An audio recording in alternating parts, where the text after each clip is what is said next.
Assalamualaikum warahmatullahi wabarakatuh. Selamat datang kembali di channel Selamat Untung. Terima kasih sudah setia menemani kisah-kisah penuh misteri dan ketegangan di sini. Sebelum kita mulai ceritanya, jangan lupa untuk subscribe, like, komen, dan aktifkan lonceng notifikasinya, biar kalian gak ketinggalan setiap kisah baru yang kami hadirkan. Dukungan kalian sangat berarti untuk kami terus berkembang dan menghadirkan kisah-kisah nyata yang tak hanya menyeramkan, tapi juga menyimpan pelajaran dan makna. Langsung aja, siapkan posisi duduk yang nyaman dan mari kita mulai ceritanya. Pulau Semau, Nusa Tenggara Timur, bagian utara yang menghadap langsung ke laut lepas. Siang terasa menyengat, tapi malamnya sunyi dan dingin. Hanya suara ombak yang pecah di antara batu-batu karang dan bau amis ikan dari kapal yang bersandar. Warung-warung di sekitar pelabuhan jarang bertahan lama. Hanya satu yang masih berdiri sejak 20 tahun lalu, warung bir milik Bu Nadra. Warung itu berdiri di antara pohon kelapa dan batu besar bekas fondasi bangunan tua. Tampak biasa dari luar, dinding papan, lampu redup, dan ket kusam. Tapi dari dalam, aroma menyengat bir basi bercampur minyak gosok membuat orang-orang luar enggan duduk terlalu lama. Hanya orang-orang tertentu yang betah, terutama para nelayan dan sopir truk pelabuhan yang tahu jam bukanya dan tahu siapa yang harus mereka panggil. Bu Nat, bir 2. Yang dingin. Nadra keluar dari balik dapur, membawa 2 botol dengan tangan kurusnya. Ia tak banyak bicara. Hanya tersenyum kecil, lalu menaruh botol di meja. Wartono belum balik ya? Tanya lelaki bertubuh besar sambil menyeka peluh dari lehernya. Masih ngangkut kopra. Mungkin baru besok. Jawaban Nadra datar, tapi matanya menatap tajam ke arah lelaki itu. Lalu berbalik ke dalam, menghilang dari pandangan. Di balik dapur, terdapat meja pendek yang selalu tertutup kain lusuh. Di bawahnya, sebuah kotak kayu merah disimpan dalam karung bekas beras. Kotak itu hanya dibuka Nadra saat tengah malam, setelah tamu pulang dan Nuri sudah tertidur. Setiap malam Jumat, Nadra akan mengunci pintu belakang, membawa kendi berisi air putih dan bunga kuning, lalu berjalan ke arah pohon waru besar di belakang rumahnya yang sudah tidak berdaun sejak lama. Ia tidak pernah bilang ke siapapun apa yang ia lakukan di sana. Sementara itu, di ruang depan warung, Nuri duduk di bangku kayu panjang. Rambutnya masih basah, baru selesai mandi. Baju yang ia kenakan terlalu tipis untuk ukuran malam hari. Bagian bahunya terlihat jelas, dan garis dadanya sengaja tidak ditutupi. Ia tahu betul banyak mata menoleh ke arahnya. Ia pura-pura tak sadar, tapi tubuhnya menyengaja menoleh saat ada lelaki lewat di depannya. Lihat anak itu, bisik seorang sopir ke temannya. Anaknya Bu Nadra? Memang begitu kelakuannya dari dulu, balas temannya sambil menyipitkan mata. Nuri hanya tersenyum samar. Ia menyandarkan kepala ke dinding, lalu memainkan sedotan dari gelas yang sudah kosong. Kakinya digoyangkan perlahan. Mata setengah tertutup, seolah lelah tapi tetap sadar. Ia tahu sorot mata siapa yang menatap pinggangnya, dan siapa yang hanya pura-pura melirik. Pak Daman, suami Nadra, sedang tidur di kamar depan. Sudah bertahun-tahun tidak tidur sekamar dengan istrinya. Mereka hidup di rumah yang sama tapi seperti 2 orang asing. Pak Daman lebih sering tidur siang daripada malam. Kata orang, ia sudah lama tidak bekerja. Kadang terlihat berjalan ke kampung sebelah hanya untuk duduk di warung kopi dan berbicara sendiri. Banyak yang bilang pikirannya sudah setengah jalan. Nadra tidak pernah membahasnya, dan tidak pernah menunjukkan bahwa ia peduli. Setelah warung tutup, Nadra memeriksa meja satu persatu. Ia menyingkirkan botol bekas, menghapus noda air, dan membereskan gelas. Lalu berjalan ke belakang, ke dapur. Saat hendak mengambil kendi, ia melihat pintu belakang warung sudah terbuka sedikit. Angin malam masuk perlahan. Di ambang pintu, bayangan pohon waru tampak seperti orang berdiri. Nadra menutup pintu dengan cepat, lalu menyalakan pelita kecil. Ia duduk di bangku kayu, menghadap kotak merah yang sudah ia letakkan di atas meja. Kedua tangannya gemetar sedikit saat membuka kunci besi kecil di ujung kotak. Di dalamnya, ada beberapa lembar uang lusuh, batu kecil berwarna merah tua, dan potongan kain yang digulung bersama rambut hitam yang masih basah. Ia mengangkat kain itu perlahan, mencium bau yang keluar. Tak wangi, tapi tidak busuk. Sejenis aroma lembab yang hanya Nadra yang tahu artinya. Di kamar belakang, Nuri belum tidur. Ia berbaring miring, hanya mengenakan kain tipis dan bra putih. Tubuhnya hangat, tapi pikirannya tidak tenang. Ia mendengar suara ibunya berjalan keluar dari pintu belakang. Lalu suara tanah terinjak pelan-pelan.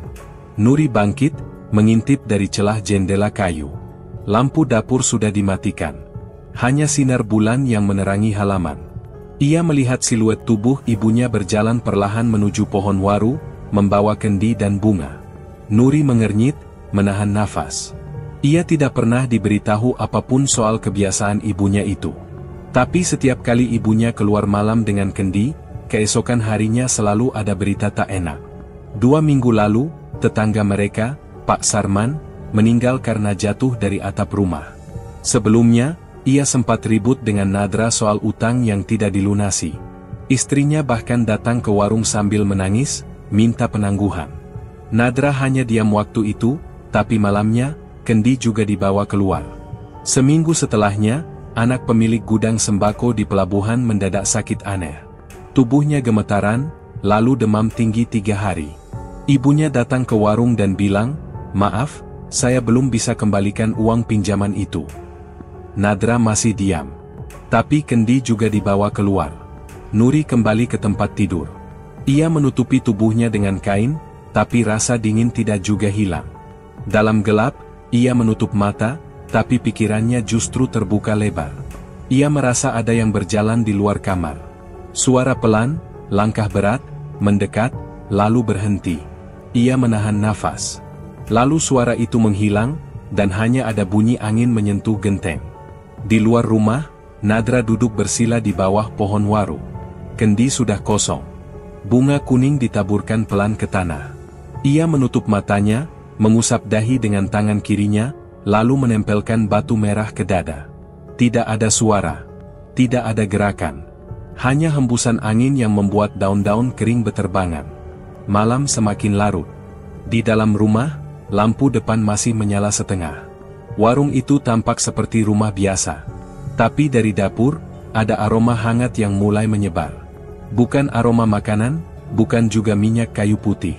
Lebih halus, dan lebih menusuk. Nuri membuka mata lagi. Ia memandang ke langit-langit. Matanya tidak berkedip. Dan ia tahu, malam ini belum selesai. Nuri masih terbaring di ranjang dengan mata terbuka.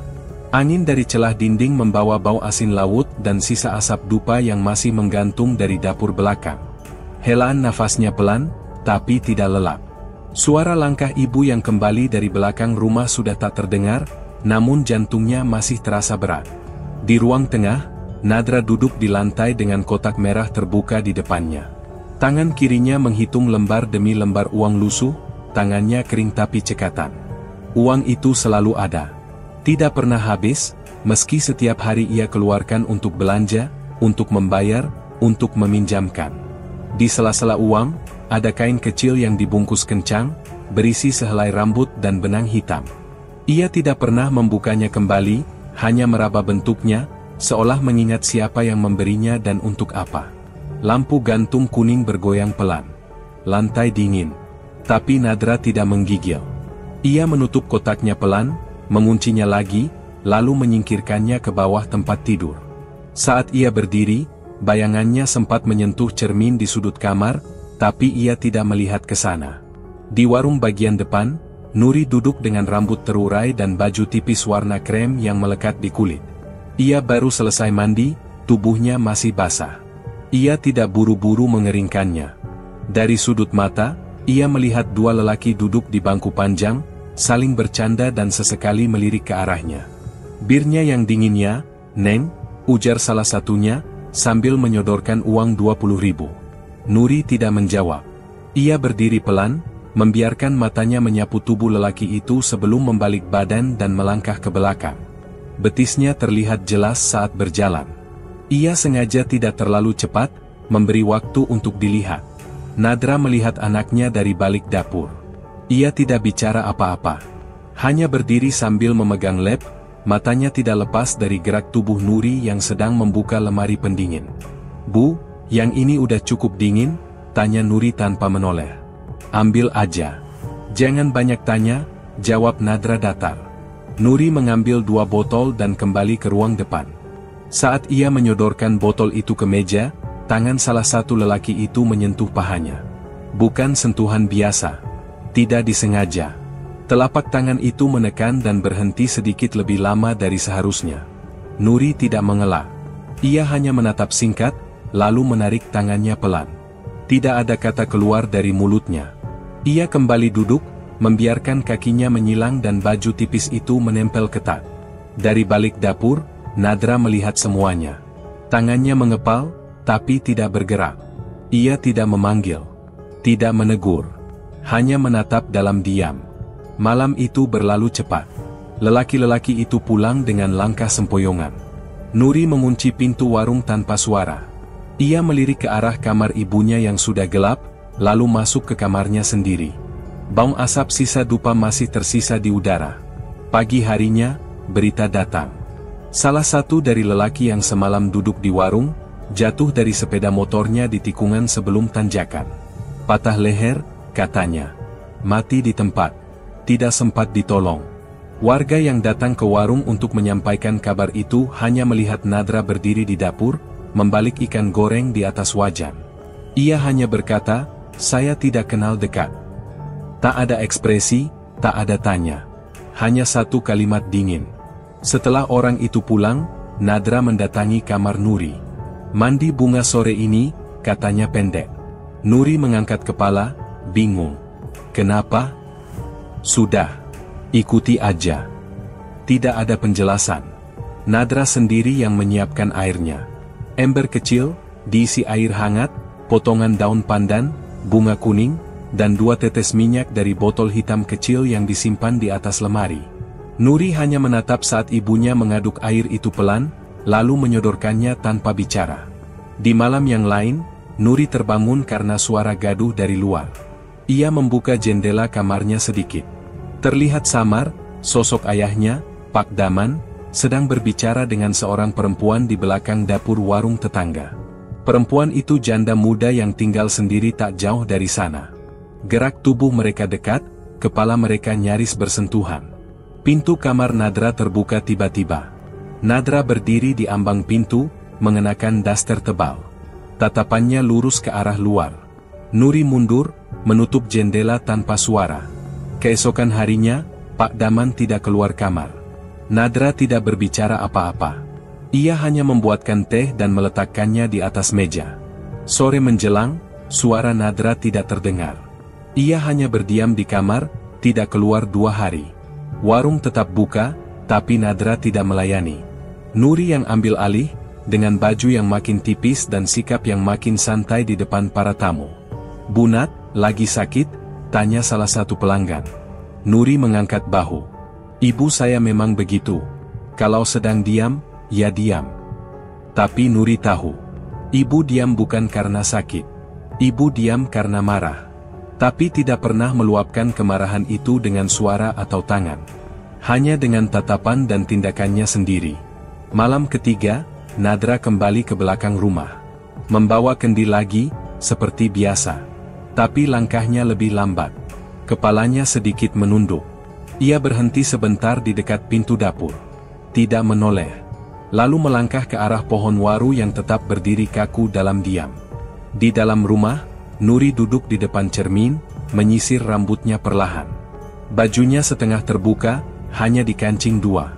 Tubuhnya tampak lebih bersinar, kulitnya lebih bersih. Ia melihat bayangannya sendiri tanpa berkedip. Tapi ia tidak tahu, bayangan yang dilihatnya malam itu, terasa berbeda. Mata dalam cermin itu tidak bergerak seperti miliknya. Dan malam pun tetap sunyi. Tapi hawa hangat yang memenuhi kamar terasa lebih berat dari biasanya. Seolah udara menyimpan sesuatu yang belum bisa dijelaskan. Sesuatu yang belum selesai. Malam masih menggantung dengan udara yang berat ketika Nuri kembali masuk ke kamarnya. Ia menyisir rambutnya perlahan, tapi pikirannya masih tertinggal di bayangan cermin semalam. Tatapan itu masih terasa melekat. Hening hanya bertahan beberapa saat sebelum suara langkah kaki ibunya terdengar lewat dinding. Pelan dan menyeret, tidak seperti biasanya. Pagi belum sepenuhnya datang saat Nadra mengeluh gatal di sekujur tubuh. Nuri yang pertama kali melihat punggung ibunya terangkat pakaiannya karena garukan, langsung menahan napas. Kulit itu membengkak seperti bisul, memerah dan menyebar seperti gigitan serangga besar. Nadra tidak banyak bicara. Ia hanya mengerang dan terus menggaruk. Garukan itu berdarah, tapi ia tidak berhenti. "Aku nggak kuat, Nur," bisiknya lemah. "Panggil Anan. Cepat." Nuri tahu siapa yang dimaksud. Pak Anan, lelaki tua dari kampung atas. Orang pintar yang jarang keluar rumah kecuali dipanggil langsung. Nuri mengenakan jaket tipis dan segera pergi, meninggalkan warung masih tertutup. Matahari belum tinggi ketika Pak Anan tiba. Tubuhnya kurus, rambutnya putih semua, dan bau menyan yang menempel di badannya langsung memenuhi ruang tengah. Ia tidak banyak bicara, hanya mengangguk ketika Nadra menunjukkan punggungnya.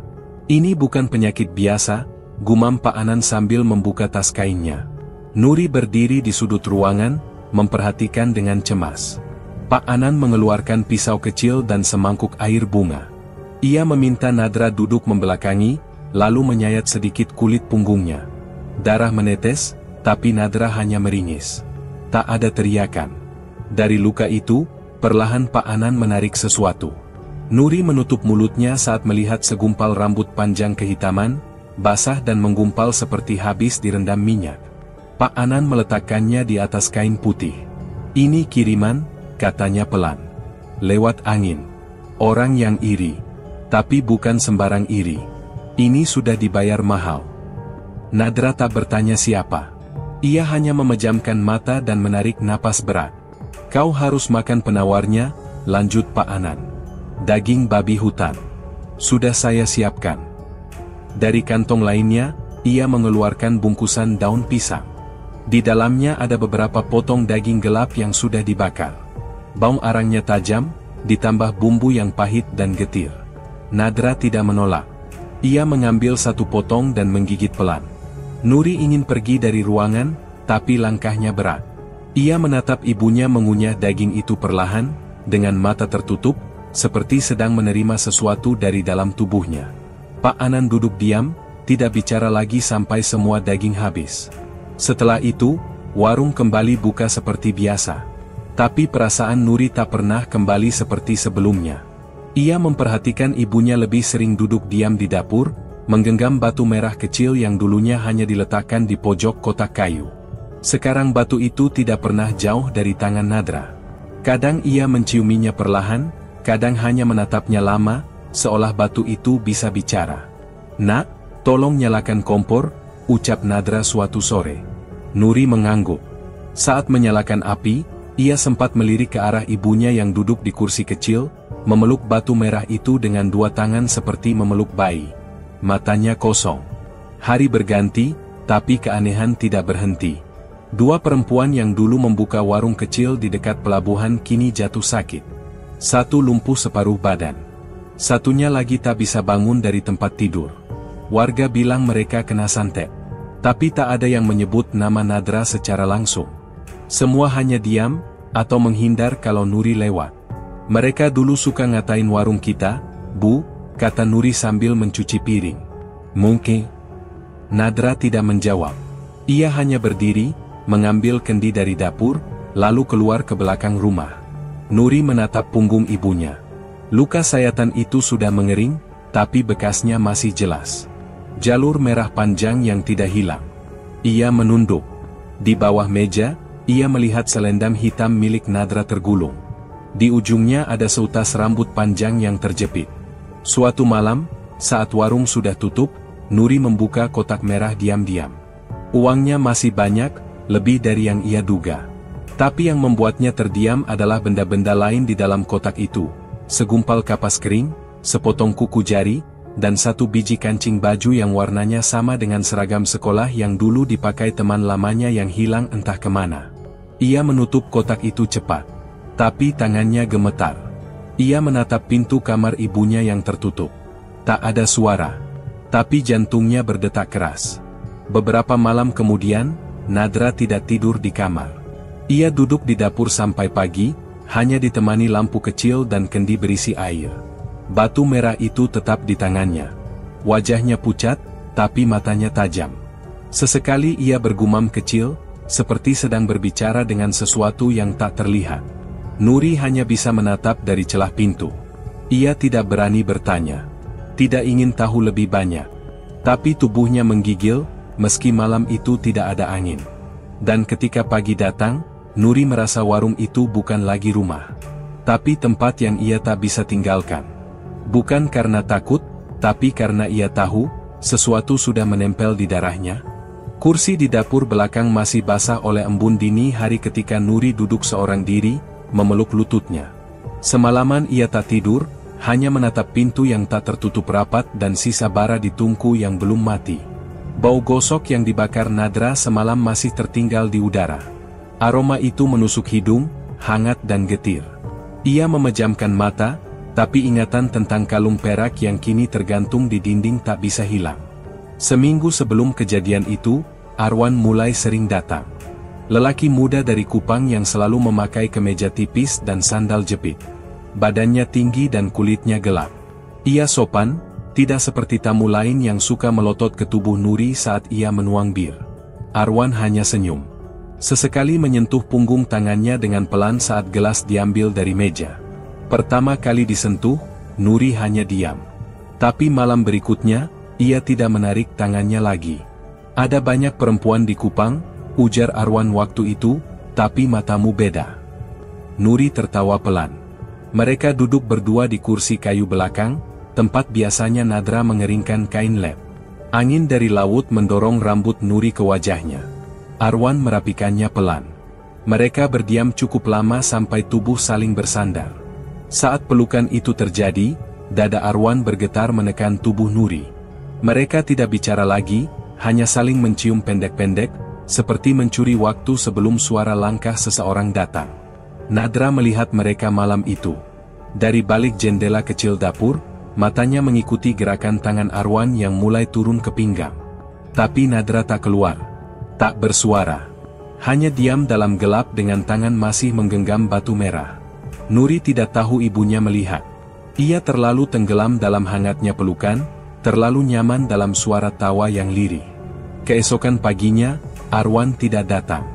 Malam berganti malam, bangku kayu itu tetap kosong. Nuri mulai resah. Setiap suara motor dari depan warung membuatnya melongok, berharap melihat tubuh tinggi itu turun sambil menyeka peluh. Tapi yang datang hanya orang-orang biasa, mabuk, kasar, dan tak ada yang peduli. Arwan jatuh dari dermaga malam itu, kata seorang sopir tua yang biasa mengantar ikan. Katanya gelap, licin, dan gak sempat diselamatkan. Nuri menahan napas. Pipinya memanas. Ia tak menjawab, hanya mengangguk. Tapi saat kembali ke dapur, kakinya lemas. Di kursi tempat ia dan Arwan berpelukan, tergantung kalung perak kecil dengan liontin bundar. Ia tidak ingat pernah melihat Arwan memakainya. Kalung itu seolah ditinggalkan, atau ditaruh seseorang. Milik siapa? Tanya Nuri pelan saat menunjukkan benda itu ke ibunya. Nadra tidak menjawab. Ia hanya mengambil kalung itu, menggenggamnya erat, lalu membakar minyak gosok di depan pintu kamar. Ia meletakkan sejumput rambut di atas api, membiarkannya hangus. Asap tipis mengepul dan bau rambut terbakar menyebar ke seluruh ruangan. Mandi bunga sore nanti, kata Nadra datar. Jangan banyak tanya. Nuri mengikuti.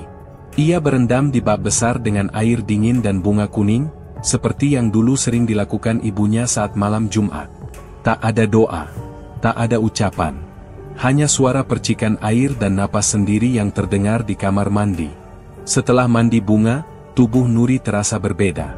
Ia tidak tahu apa yang berubah, tapi saat melangkah ke dapur, semua terasa ringan. Matanya lebih tajam.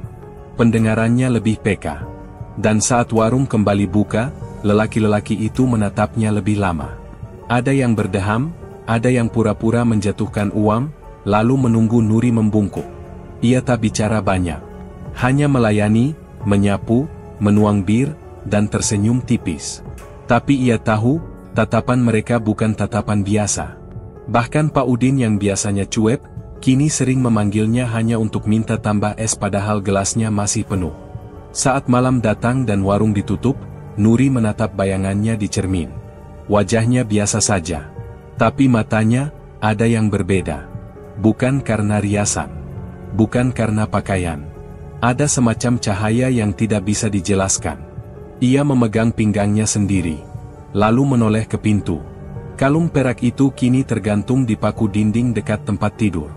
Nadra belum mengembalikannya. "Bu, kalungnya boleh aku pakai?" "Belum saatnya," jawab Nadra pelan tanpa menoleh. Ia sedang mengiris bawang merah sambil memandangi tungku yang menyala kecil.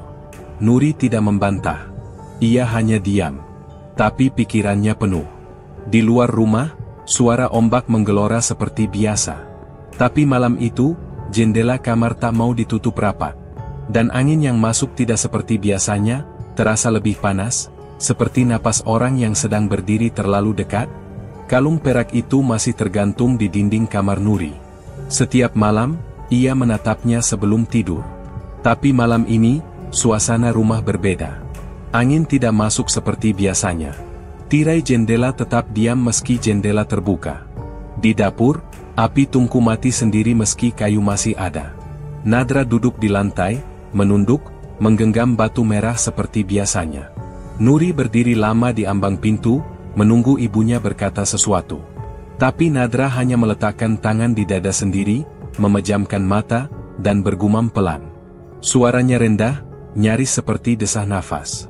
Nuri mengurungkan niatnya untuk bertanya. Ia masuk ke kamar, mencoba tidur, meski matanya tak mau terpejam. Beberapa jam lewat tengah malam, Nuri terbangun. Suasana rumah sepi. Ayahnya sudah lama tidak terdengar batuk atau minta air. Ia bangkit perlahan dan berjalan ke belakang. Ketika sampai di pintu dapur, matanya menangkap cahaya merah samar di kebun belakang. Cahaya itu melayang rendah, lambat. Tidak seperti lampu, tidak seperti api. Diam, lalu bergerak, lalu berhenti di bawah pohon waru tua yang sudah gundul sejak musim kemarin. Nuri terpaku. Tubuhnya kaku, kaki sulit digerakkan. Jantungnya berdetak cepat, tapi ia tidak bisa berpaling. Saat cahaya itu tiba-tiba padam seketika, Nuri terjatuh ke lantai. Ia menggigil, keringat dingin membasahi punggungnya. Ia merangkak masuk dan menutup pintu perlahan. Nadra masih duduk di tempatnya, tapi kini menatap lurus ke arah Nuri. "Jangan dilihat terlalu lama," kata Nadra pelan. Nuri membuka mulut, tapi tidak ada suara keluar. Ia hanya mengangguk, lalu berjalan cepat ke kamar dan menutup telinga seperti yang diminta. Malam itu ia tidak bisa tidur. Sampai fajar, tubuhnya tetap menegang dan pikirannya penuh tanda tanya. Pagi harinya, batang pohon pisang di samping dapur gosong separuhnya. Hitam seperti dibakar api dari dalam.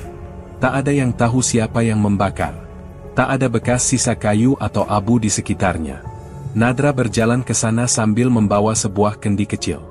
Ia memanggil Nuri agar ikut. Di bawah pohon pisang itu, Nadra menggali tanah sedikit, lalu meletakkan telur, rambut, dan darah ayam yang ia bawa dalam cawan logam kecil. Ia menutupnya kembali tanpa berkata-kata. Nuri hanya memperhatikan. Tidak ada penjelasan. Tidak ada perintah. Setelah itu, warung tetap buka seperti biasa.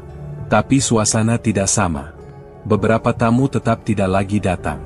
Warga desa mulai membicarakan tempat itu. Beberapa bilang terlalu sering ada kecelakaan aneh. Ada juga yang berkata warung itu kini diselimuti hawa dingin setiap malam. Pak Daman makin jarang bicara. Tubuhnya sering gemetar, matanya sering kosong. Suatu malam ia terjatuh di ruang tengah saat hendak menuju kamar mandi. Nadra hanya membiarkannya berbaring di lantai sampai pagi. Nuri yang mengangkatnya, mencoba menyuapi bubur, tapi ayahnya menolak makan. "Nggak bisa Nelan," bisik Pak Daman sambil menatap anaknya dengan mata yang sayu. Nuri merasa sedih, tapi juga bingung. Semuanya terasa salah. Tapi ia tidak tahu di bagian mana letak kesalahannya. Suatu sore, saat Nadra sedang ke pasar sebentar, Nuri memberanikan diri masuk ke kamar ibunya. Ia sudah lama curiga pada lemari kecil yang selalu terkunci di pojok ruangan. Kali ini, kunci tergantung di gantungan dekat ranjang. Ia membuka pelan. Di dalamnya, terlipat kain berwarna coklat tua yang dililit rambut panjang. Ada gulungan kertas yang ditulisi huruf asing, juga segenggam tanah dalam plastik bening. Di sisi lain, ada mangkuk kecil berisi serpihan kuku dan kapas merah. Nuri menyentuh gulungan kertas itu. Kertasnya lembab, seperti pernah direndam, lalu dikeringkan ulang. Saat hendak membacanya, suara langkah Nadra terdengar dari luar. Cepat-cepat Nuri menutup kembali lemari itu dan berpura-pura sedang menata tikar. Nadra masuk. Ia memandang anaknya beberapa detik tanpa bicara, lalu duduk di ranjang sambil menaruh kantong belanja di sisi bantal. "Kau sudah tahu terlalu banyak," kata Nadra tenang. "Aku cuma mau tahu, semua ini buat apa, Bu?" tanya Nuri pelan. Nadra menghela napas lama. "Kalau kau buka terlalu dalam," ujarnya sambil menatap lurus, "susah menutupnya." Nuri diam. Matanya menatap lantai. Jari-jari kakinya menggores ubin perlahan. Di luar, matahari mulai turun. Bayangan pohon waru menjulur sampai ke lantai dapur. Udara makin lembab. Tapi tubuh Nuri malah terasa hangat. Bukan dari api, bukan dari cahaya. Tapi dari dalam dirinya sendiri. Seperti ada yang bangkit dan mulai hidup. Pagi itu, Nuri masih mengingat jelas kata-kata ibunya malam sebelumnya. "Kalau kau buka terlalu dalam, susah menutupnya." Ia tidak berani bertanya lebih jauh. Tapi pagi ini, Nadra memanggilnya ke kamar dengan nada suara yang berbeda. Bukan seperti biasanya. Ada semacam penegasan yang membuat langkah Nuri menjadi lambat ketika mendekati pintu. "Kemari," ujar Nadra, duduk di lantai dengan nampan kecil berisi logam dan segelas air putih yang mengambang bulir beras. Nuri berlutut di depannya. Nadra menyuruhnya membuka bagian dada dan menyibakkan rambut ke belakang. 2 logam kecil, seukuran biji jagung, diletakkan satu di pipi kiri, satu lagi di dada atas. Nadra menekannya pelan, lalu menghembuskan nafas ke wajah Nuri. "Kau tidak boleh makan pisang emas," ucapnya pelan. "Dan jangan jalan di bawah jemuran waktu senja." Nuri mengangguk. Ia tidak paham, tapi ia tak mau membantah. Nadra lalu menempelkan telapak tangan ke kening anaknya dan menutup mata beberapa saat. Tidak ada doa, tidak ada mantra, hanya diam panjang. Nuri merasa seolah tubuhnya menjadi lebih ringan. Ketika berdiri, pandangan matanya tampak lebih tajam di cermin. Sejak itu, orang-orang memperhatikan Nuri dengan cara yang berbeda.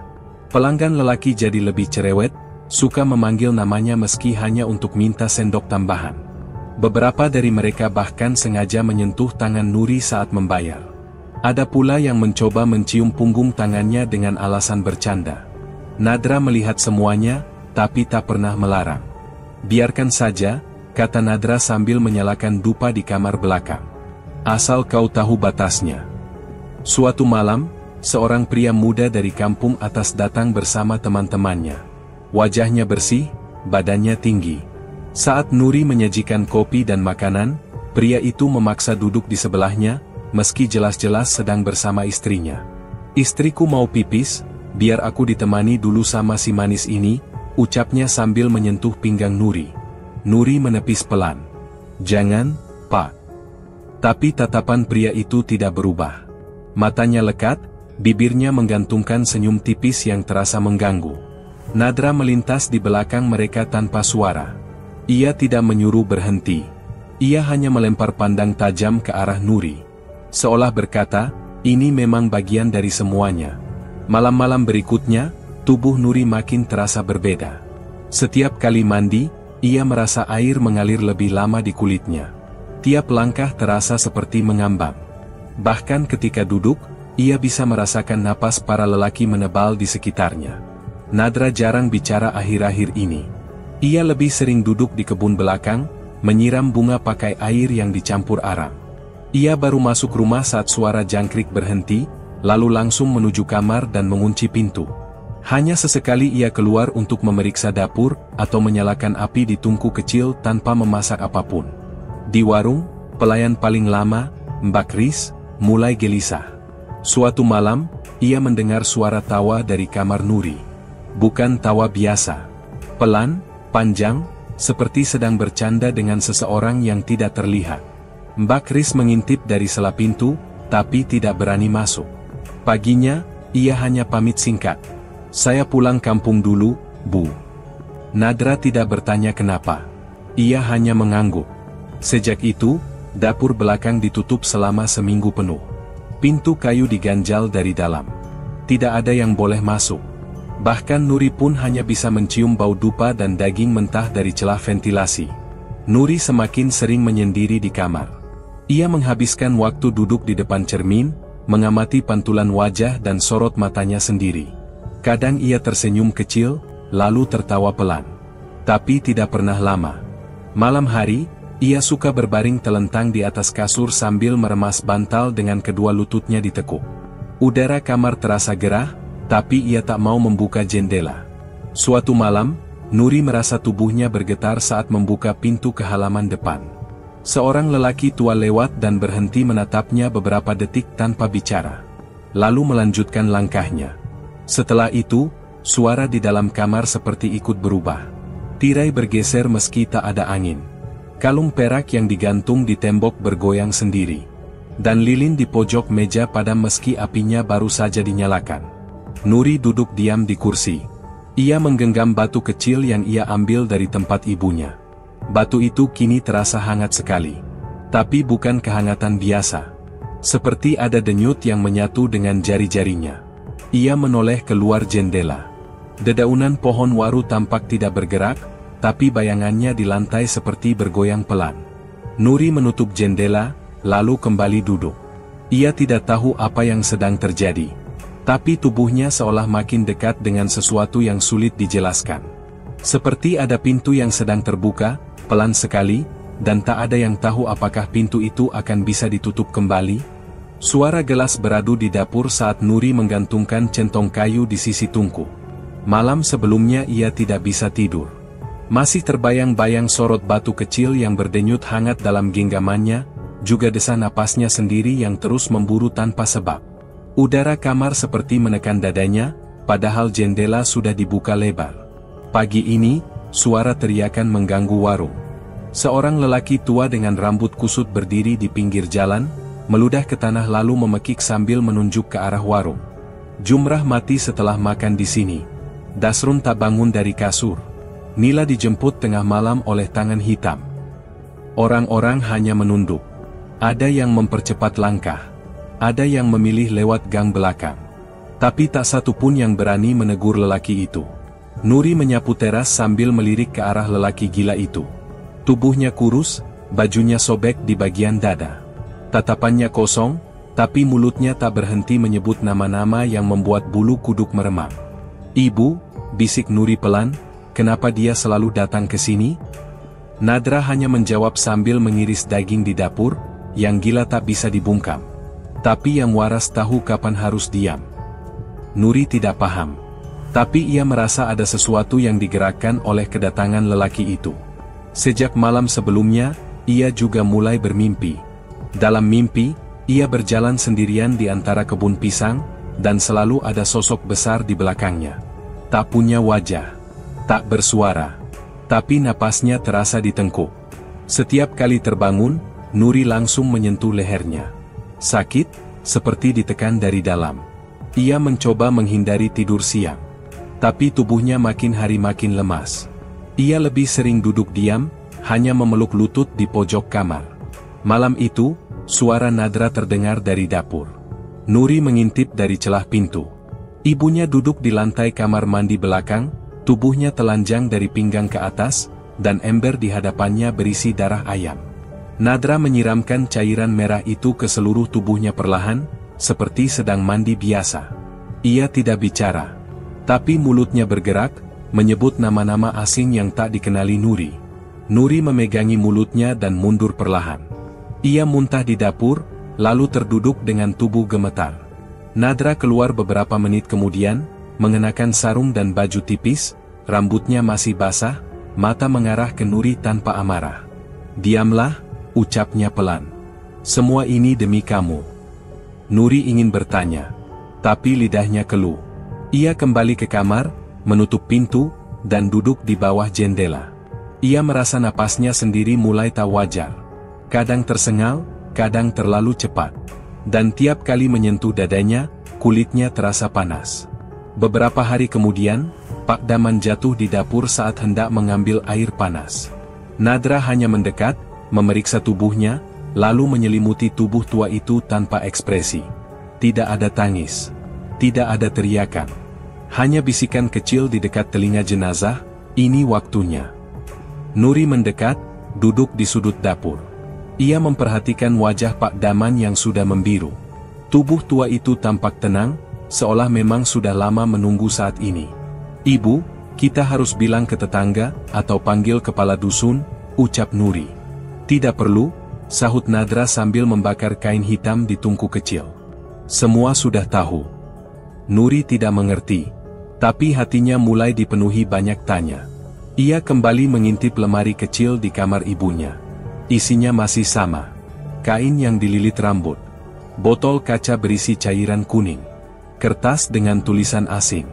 Tapi ada tambahan baru, batu pipih berwarna gelap, basah seperti habis direndam. Saat Nuri menyentuhnya, batu itu berdenyut. Ia menarik tangannya cepat-cepat, jantungnya berdegup keras. Malam itu, Nuri tidur tanpa lampu. Ia merasa tubuhnya makin sensitif. Kain tipis yang menempel di kulit terasa menyesakkan. Ia membuka sedikit kancing bajunya, mencoba mencari udara. Tapi hawa panas tak juga hilang. Suara-suara kecil berdengung di telinganya, seperti bisikan, tapi tak bisa ditangkap jelas. Di luar kamar, Nadra duduk di kursi dekat dapur. Ia tidak bergerak, hanya menatap ke arah kebun. Matanya kosong. Tapi di pangkuannya ada kantung kain merah yang digenggam erat. Nuri memandangi siluet tubuh ibunya dari sela pintu. Ada sesuatu yang berubah dalam diri Nadra. Bukan hanya caranya berjalan atau berbicara, tapi caranya diam, seperti menyimpan sesuatu yang terlalu besar untuk dibagi. Nuri kembali ke tempat tidur, menarik selimut. Tapi pikirannya tak bisa diam. Ia teringat wajah lelaki tua gila, teriakan nama-nama, sosok besar tanpa wajah dalam mimpi, darah ayam, dan tubuh ibunya yang disiram cairan merah di kamar mandi. Semua itu bersatu menjadi satu pertanyaan besar yang tak bisa diucapkan. Tapi tubuhnya sudah lebih dulu menjawab. Ia menggigil. Tapi bukan karena dingin. Malam makin dalam. Angin tidak bertiup. Tapi tirai jendela bergeser pelan. Tirai jendela kamar Nuri terus bergoyang pelan meski angin tak terasa di dalam rumah. Udara di dapur lembab dan berbau tanah basah yang mengendap. Sejak malam itu, suara apapun di dalam rumah terdengar lebih pelan, lebih jauh, seperti datang dari dasar sumur. Warung tidak dibuka. Pintu depan tetap tertutup, dan lampu gantung dibiarkan padam. Nadra hanya duduk di kursi bambu di depan rumah, tak membawa apapun di tangannya. Pandangannya lurus ke halaman yang tak berubah. Tak ada suara dari Nuri sejak 2 malam lalu. Kamar anaknya terkunci, dan suara langkahnya pun tak terdengar. Nadra tak banyak bicara. Sesekali ia hanya berdiri untuk menyiram bunga di pojok pagar, tapi airnya tak lagi ia ganti. Ember itu berisi air berwarna kecoklatan dan daun-daun kering yang mengapung. Pada malam ketiga, pintu kamar Nuri terbuka pelan. Gadis itu muncul dengan rambut berantakan dan wajah kusam. Tubuhnya terlihat lebih kurus, lehernya memar, dan matanya seperti tak tidur selama berhari-hari. "Ibu masak apa?" tanyanya lirih. Nadra berdiri cepat. "Kamu di mana 2 malam ini? Kamu kemana saja?" Nuri hanya duduk di lantai ruang tengah. Ia menyandarkan kepalanya ke dinding dan menatap langit-langit. "Aku cuma pergi sebentar," katanya pelan. "Pergi kemana? Dengan siapa?" "Aku sendiri." "Jangan bohong." Nuri menggeleng lemah. "Kita sudah terlalu dalam." Nadra mendekat, mencoba meraih tangan anaknya. Tapi Nuri menarik diri. Ia menunduk. Nadra tidak memaksa. Ia hanya duduk di dekatnya, menatap wajah pucat itu. "Aku minta maaf," kata Nadra pelan. "Semua ini untuk kebaikanmu." Nuri tidak menjawab. Ia hanya memejamkan mata. Malam itu, Nadra tidur gelisah. Dalam tidurnya, ia merasa tubuhnya terbenam dalam lumpur.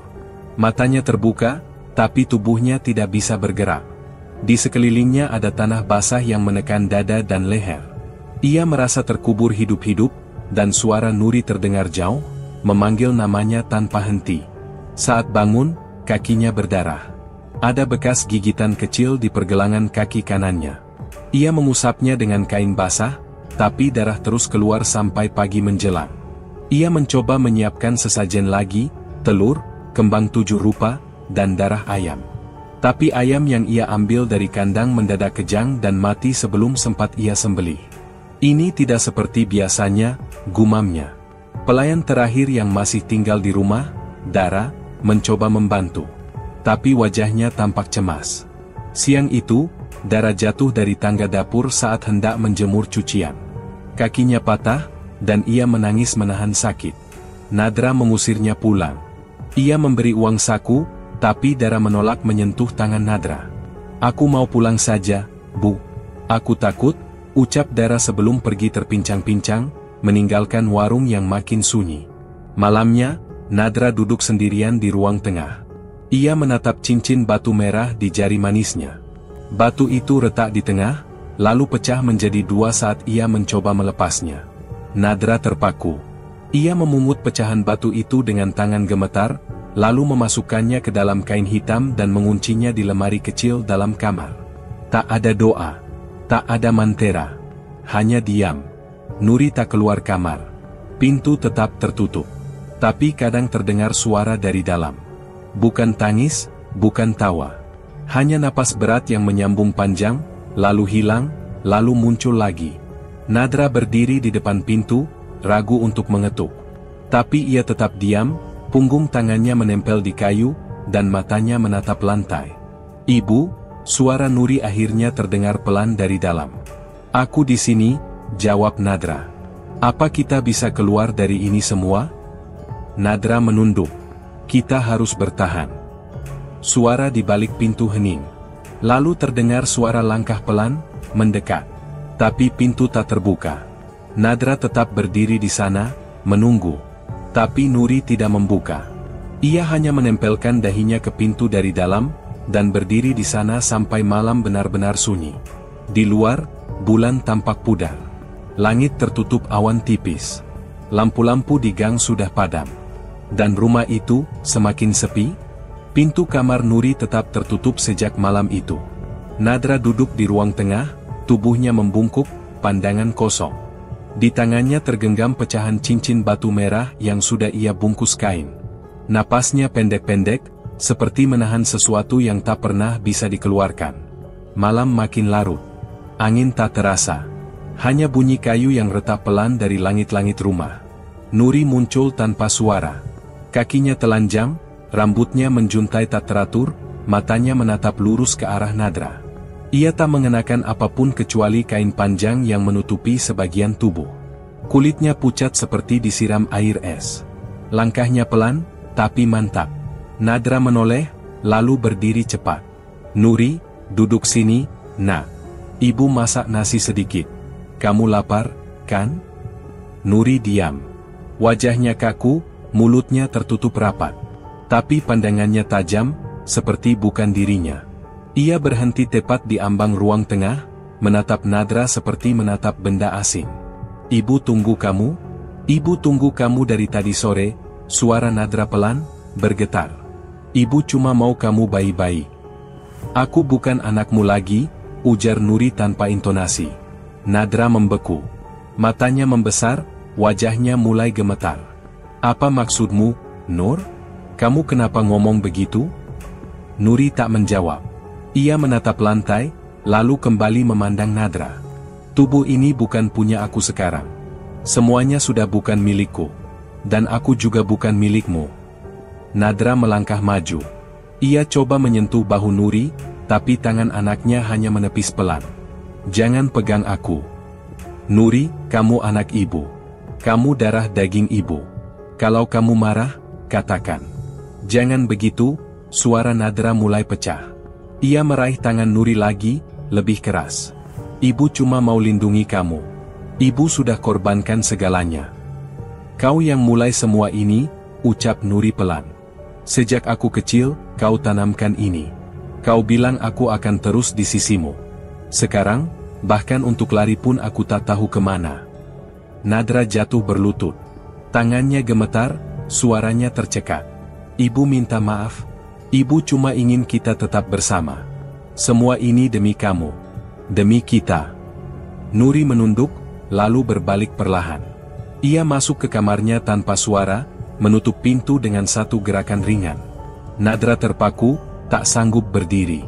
Ia tetap di lantai, tubuhnya gemetar, air matanya mengalir tanpa ia sadari. Pagi belum datang. Tapi cahaya merah samar tampak menyinari sela-sela genteng.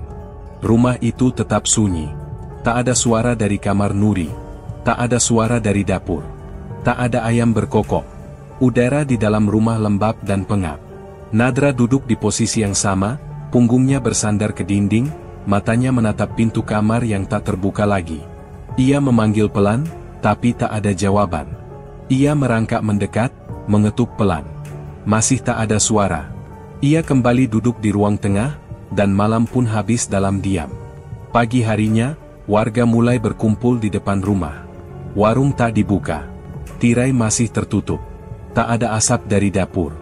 Tak ada suara mangkuk atau sendok. Mereka menunggu sampai siang, tapi tak ada perubahan. Sore harinya, bau busuk mulai tercium. Seorang tetua desa akhirnya mendatangi aparat. Mereka mengetuk beberapa kali, tapi tetap sunyi. Pintu rumah didobrak paksa. Ruang tamu gelap. Dapur sepi. Kamar Nuri kosong. Tirai jendela robek di sisi kiri, dan lemari di pojok terbuka sedikit. Di ruang tengah, jasad Nadra tergeletak kaku di lantai. Tubuhnya membiru, mata terbuka menghadap langit-langit, dan tangan kirinya mencengkeram kain hitam berisi batu pecah. Tidak ada tanda perlawanan. Tidak ada luka. Tapi udara di sekeliling tubuhnya dingin seperti malam. Mereka mencari Nuri ke seluruh bagian rumah. Kamar mandi, kebun, dapur belakang. Tidak ditemukan. Hanya baju-bajunya tersisa. Tidak ada jejak kaki keluar. Tidak ada bekas pintu terbuka. Tapi tubuh Nadra sudah mulai membusuk. Rumah itu dikosongkan. Tak ada yang berani tinggal. Bahkan tukang kebun desa pun menolak menyentuh tanah halaman. Papan warung dibiarkan tergantung miring, catnya mengelupas. Beberapa barang disingkirkan, tapi sebagian dibiarkan di tempat asalnya. Bertahun-tahun berlalu, rumah itu tetap tak tersentuh. Atapnya mulai bocor, rumput tumbuh liar di halaman. Tapi tiap malam Jumat, ada yang melihat sosok perempuan tua duduk di kursi depan, mengenakan kain batik dan menatap lurus ke arah jalan. Seolah masih menunggu tamu datang. Seolah warungnya masih buka. Seolah semuanya belum selesai. Terima kasih sudah menyimak sampai akhir. Di balik setiap kisah, selalu ada yang tak bisa dijelaskan dengan logika, dan barangkali, itulah yang sedang diam-diam mengintai di sekitar kita. Tapi tenang, selama kalian masih di sini, bersama kami, cerita tak akan pernah benar-benar selesai. Dukung terus channel ini dengan cara yang paling sederhana tapi bermakna. Tekan tombol like, subscribe, dan nyalakan lonceng notifikasi agar kalian tak tertinggal saat kisah berikutnya datang mengetuk. Dan jika kalian merasa cerita ini menyentuh, menyeramkan, atau malah terasa dekat, jangan ragu tulis di kolom komentar. Kita baca dan kita renungkan bersama. Sampai jumpa di cerita berikutnya. Tetap waspada, tetap waras, dan jangan pernah menyepelekan hal-hal yang tampaknya sepele. Wassalamualaikum warahmatullahi wabarakatuh.